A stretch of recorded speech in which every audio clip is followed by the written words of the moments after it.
welcome back to the Sasser House. My name is Emily Ann, and in today's video, we are going to preserve 15 pounds of fresh picked strawberries. We went out to Kelly's Berry Farm out here in Middle Tennessee, where we live, yesterday with the family, and we had so much fun picking these berries. I've washed them all, they've all dried, and now they're ready to be processed. So the first thing we're going to do is make a big batch of our favorite jam that we have ever made here at the Sasser House, and that is our strawberry habanero jam.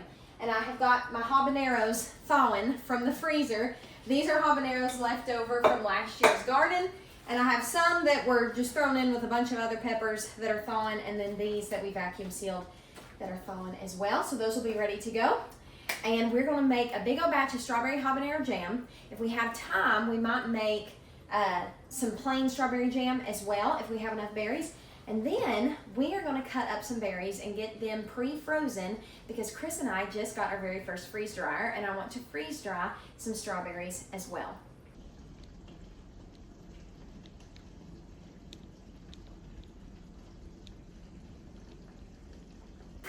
Now I wanted to get a head start on getting all of my jars nice and sanitized. So these are brand new jars that I got today at Walmart, and they're just the Walmart brand mason jars that they sell. And we have half pints and quarter pints. Those are my favorite sizes for jams and jellies. And even though these were just in the packages, we still need to make sure they are nice and clean and sanitized, so we have a safe, shelf-stable product that we can feel confident giving to other folks to eat and share with their families. So I cleaned my sink really good with some hot water and vinegar, scrubbed it down, rinsed it out multiple times, and then I stopped it up, and I've had these jars soaking in hot, soapy water. And now we're just going to give them a good rinse, and they will be ready to go whenever it's time to fill them. It's also been a minute since my canner has had a bath, so I'm going to give it a little bath as well with my rack. See if this big old thing will even fit in our sink. It does. Alright, I'll get me a little sponge. Oh, I got my rag right here. Just give this a quick bath too.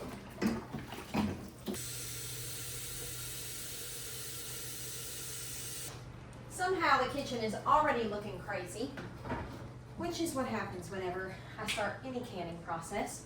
But we've got our canner filled up with water, and we're using our water bath canner today. Let's see, I don't need this yet, because we're just making a jam, which is like high in acidity. So you don't need a pressure canner. You can just do water bath canning, which is my favorite. The pressure canner kind of stresses me out. I can do it, but it's not my favorite. So I'm going to go ahead and put some jars. There we go. Right on our rack. And this way, when we turn the canner on and start heating everything up and we have our jam boiling, our jars will be warm. You want to put hot things into hot jars and cold things into cold jars to make sure that you don't shock the jar. No. Oh, I didn't fill them up with water, so they're falling over. Okay, perfect. So we have 12 jars in our canner, which will be perfect. Okay, let's talk about ingredients and supplies that you will need to make this strawberry habanero jam. So for supplies, this is not required, but I would recommend it because my hands burned so bad last year processing all of our peppers. I have some little disposable gloves. I got a 10-pack of these at Walmart for $1, okay? And I think it's worth every penny of $1. So you need some gloves, you need a cutting board and a knife, all right, to cut and process everything. Now, if you want to hand mince your habaneros just with a knife, that's totally fine. I want to use my food processor because it just makes it so much easier and quicker. So I'm going to be using my food processor today. You need a stainless steel heavy-bottomed pot, or like a Dutch oven enamel pot. I think they just don't want you to use like non-stick when you're canning. That's what I've read, at least. And then as far as ingredients go, this recipe is so simple. All you need are your strawberries, habaneros, lemon juice, fruit pectin, and sugar. Now to make one batch of this strawberry jam, you need 4.5 cups crushed strawberries, half a cup minced seeded habaneros, quarter cup lemon juice, 1 package pectin, and 7 cups of sugar. I'll have this whole recipe down below in the description, and I'm going to be canning mine, but if you want to not fool with canning, you can also just put these in little jars and put them in your freezer. Just make sure you give yourself enough headspace and let it cool completely before you put it in the freezer so your jars don't explode in the freezer. You could also make a batch of this, jar it up, put it in your fridge, and it would probably be good for, I don't know, maybe like a month or 2, and you could give it to friends like that. Just tell them it's not shelf stable. And that's if you don't want to actually process it in your water bath canner. Now I'm going to be at least doubling this recipe, but 1 batch makes 9 half-pint jars, so you get a good amount from just 1 batch. So first thing I'm going to do is get these habaneros diced up and into our food processor so that we can get those measured out, because really how much of a batch of this will depend on how many habaneros we have. So all I'm doing here is cutting the top off of my habaneros, and then since I'm wearing these gloves, I just tear the little pepper apart, reach my thumb in there, pull out the seeds, put the pepper in my food processor jar, and then the tops in my little compost Ziploc baggie over here. Now these are habaneros that we grew in our backyard garden last year, and I actually stumbled upon this recipe because I was trying to come up with some way to use these habaneros up. We had more habaneros than we would ever know what to do with. And so I was just scouring the internet trying to find a good way to put them to use, because I tried making some salsa with them and they were so hot that I could only add like 1 to a batch of salsa. And I had other peppers in there too, like jalapenos and green chilies that we had grown, but we had hundreds of habaneros. And I don't know if we just had a good year with them and they just were prolific, or if they're always prolific. I'm not really sure. We are growing some more this year that I started from seed in the house, so we'll see what our experience is this year. But oh my goodness, we had more than we knew what to do with. So I found this recipe and I shared it after I canned it up with some of my friends, and I have just had so many people ask me for more of this jam. I didn't make enough of it last year.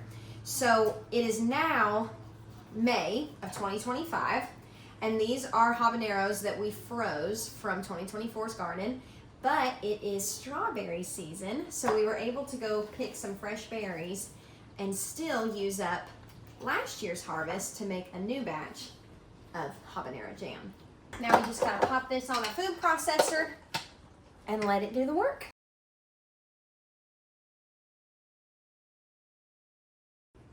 That was too easy.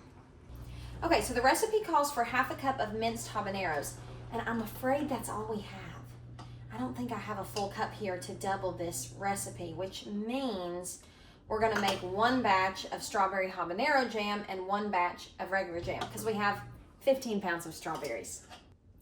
Or we could just do not as many habaneros in the next batch, and it wouldn't be as spicy, but it would still have a little kick.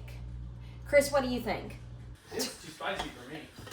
It's too spicy for you? Whatever we ate yesterday. That was habanero gold. Oh. That was a different habanero jam. So I think I'm gonna do 1 batch of regular strawberry and 1 batch of habanero strawberry, and we'll still have strawberries to freeze.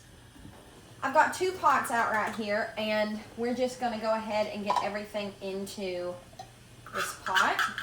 And there's only a little bit left in here, so we'll just fill it up. I'm sorry if you hear my dishwasher hollering over there. Okay, while we're over here at our pot, I'm gonna go ahead and just get our sugar measured out too. So we need 7 cups of sugar. And then I'm just gonna clean off any of the leftover habanero juice or seeds.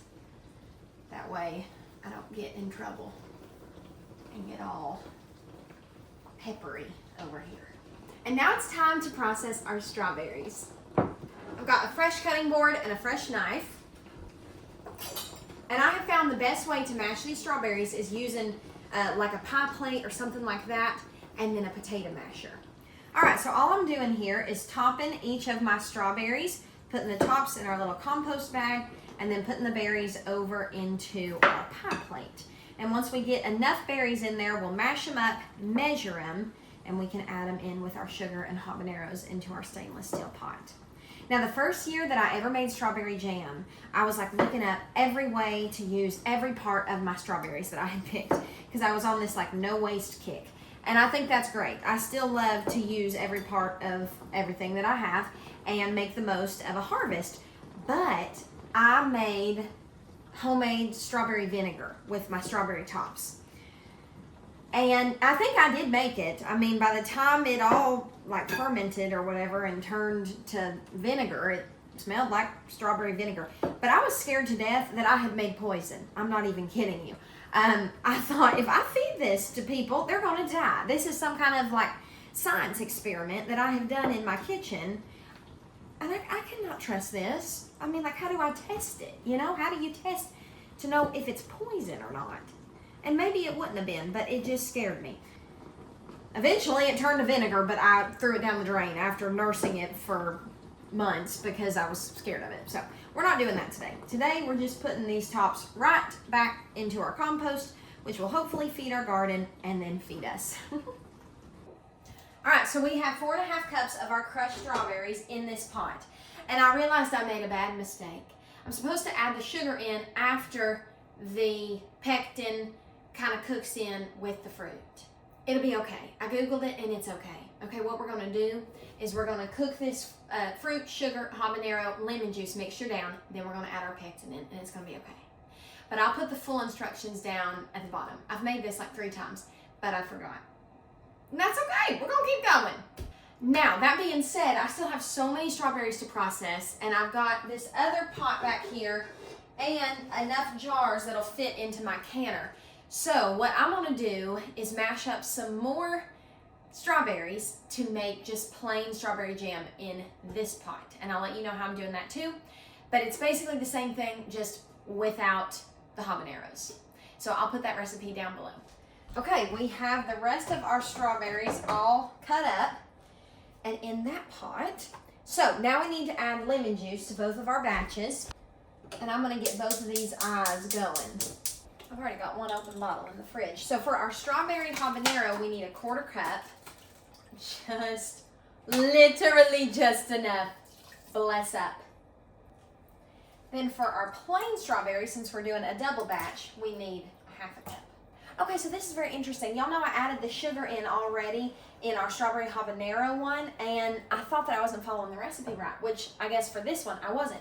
But in my ball canning guide, it says to add everything in and then add in your pectin. So we need to go ahead and get our 14 cups of sugar, 14, in this back pot of our plain strawberry jam.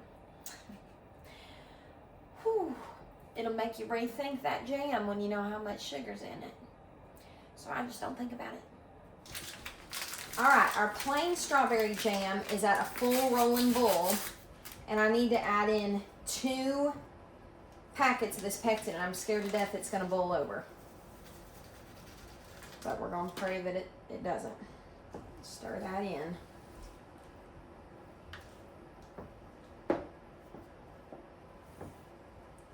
Now I'm gonna set us a timer for 1 minute. We're gonna make sure all that pectin is stirred in there. Now you can see this got really foamy on top, which is totally normal, but we will have to skim that foam off before we put it in our jars. Now our strawberry habanero is back here, but it is not at a full rolling boil yet. Okay, we did not overflow with our regular strawberry jam. So it has boiled hard for 1 minute, and now we're going to skim the foam off. Now this one is still getting to where it is boiling, and as soon as it is ready to roll, we are going to add in our pectin. I'm going to put Chris to work, if he doesn't mind, to skim off all the foam on the top of our regular strawberry jam. All right, we have our pectin added into our strawberry habanero, and it is boiling for 1 minute. All right, our jams are done, and it's finally time to fill our jars.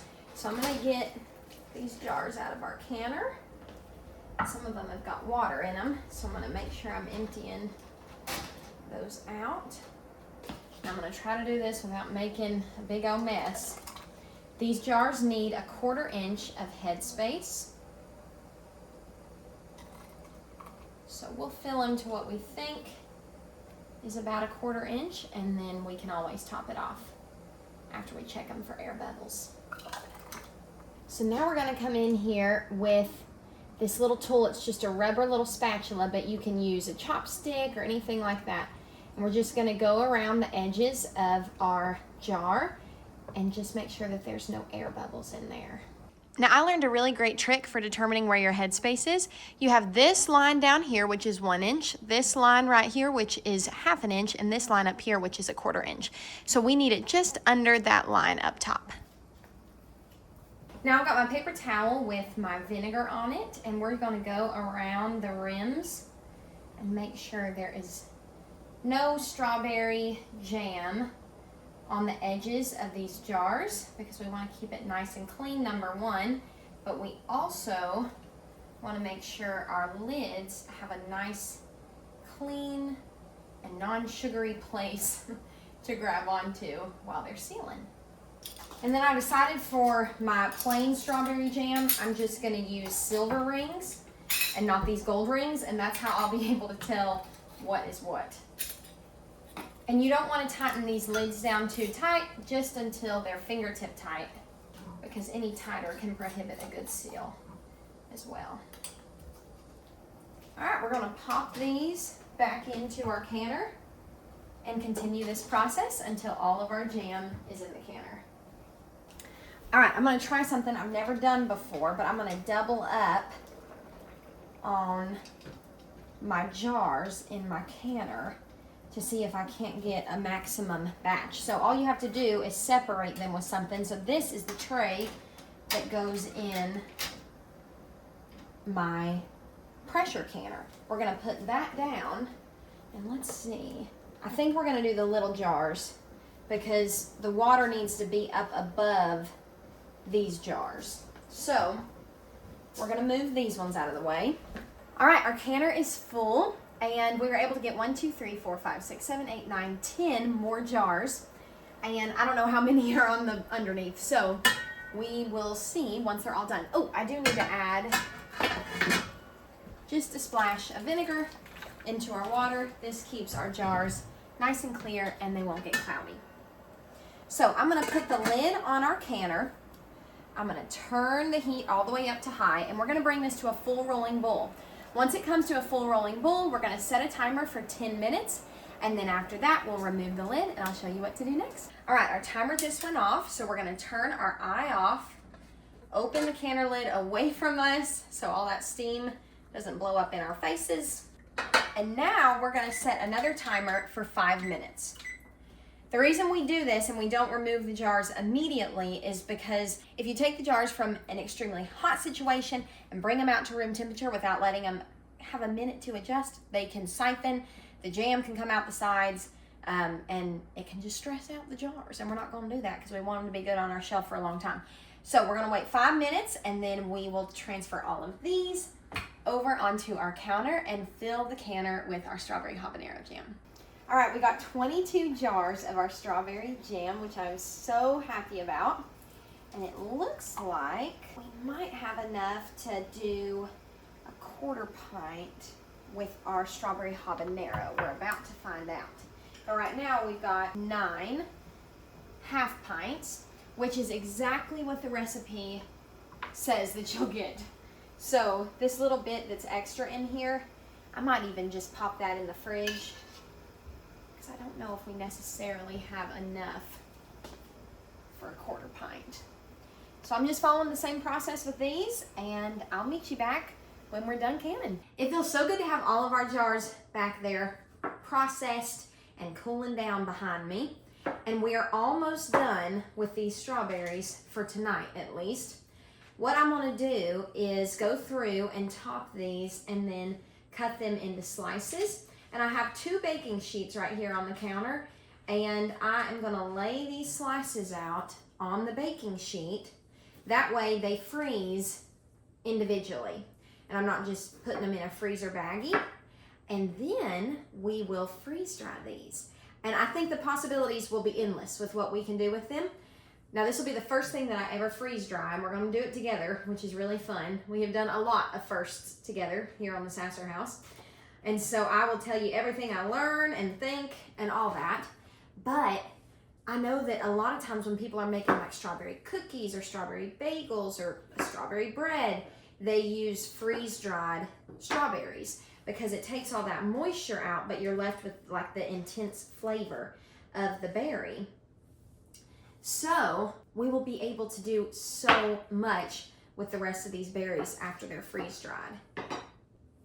So I'm gonna cut mine into shapes like this because I don't know what I wanna do with them just yet. If I knew that I just wanted to make like a concentrated strawberry powder, then I could just top these and put the whole berry on the parchment paper and freeze it, which would be a lot easier. But I don't know if I want to do all powder with these berries. So we're gonna put in the extra effort right now, and I'm sure our future self will thank us. All right, I've got all of our strawberries on our baking sheets, and now they're gonna go into the freezer to freeze completely. All right, y'all, it is a couple days later, and we have our freeze dryer up and going. And this is actually gonna be one of the first things I ever freeze dry. We did like a burn off run last night to let the machine do its thing, but now this is our first official freeze dry.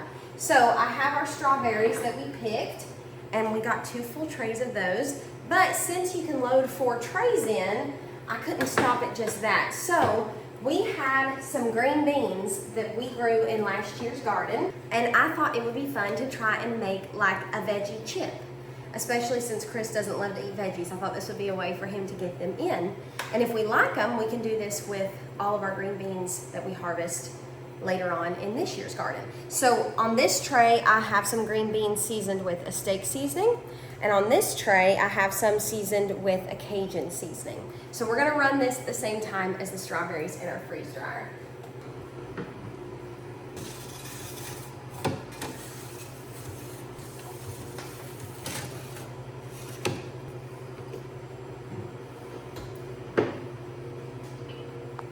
All right, and now we just let it do its thing. So last night with our bread that we ran to do the burn off cycle, it took about 9 hours for it to get completely freeze dried. So I assume this will take around that same amount of time, but I did make sure to pre-freeze my strawberries and my green beans, so hopefully it'll speed up the process.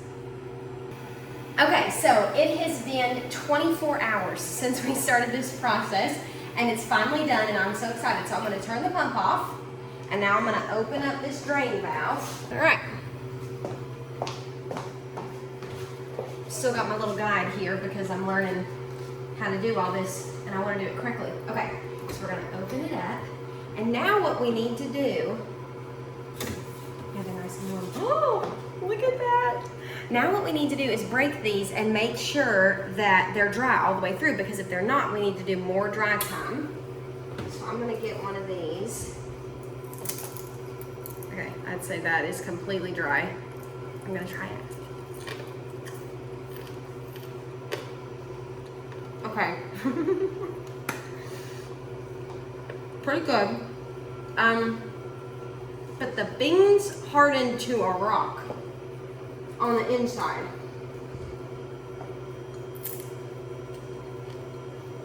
That one's good. Okay.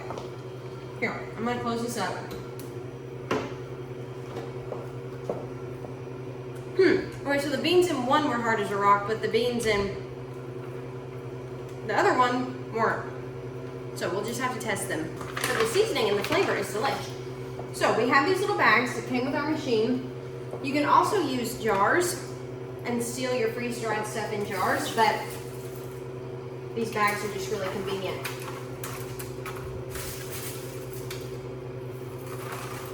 And it says you need to do this quickly because the food will start trying to get moisture from just like the environment.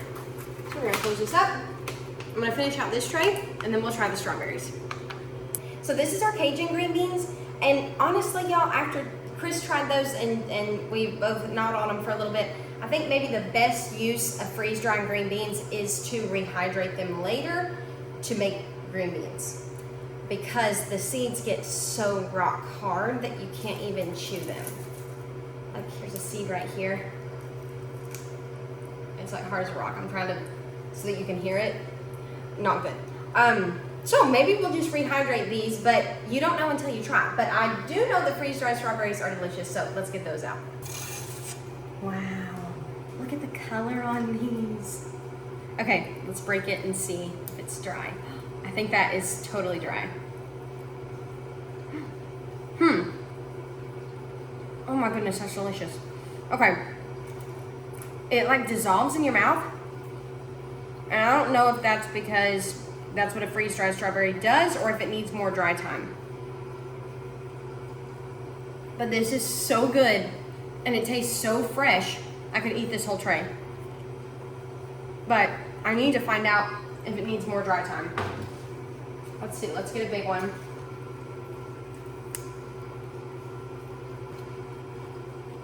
They're so good. Okay, Chris has to try this. Okay, we think these are totally dry and they're just so pretty. I really want to see them in a jar. So I've got all of our mason jars right up here.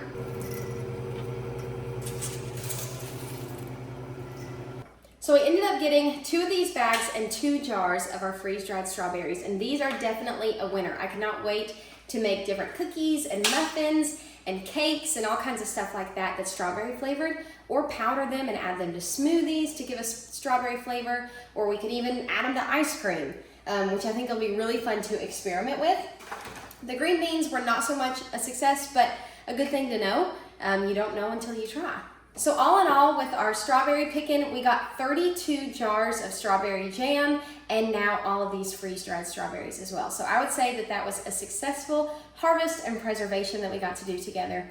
If you want to see more videos just like this, because our garden is growing and we will have more videos like this just along the way, be sure to subscribe to our channel so that you don't miss out on any of our uploads. We love y'all and we'll see you on the next one. Bye.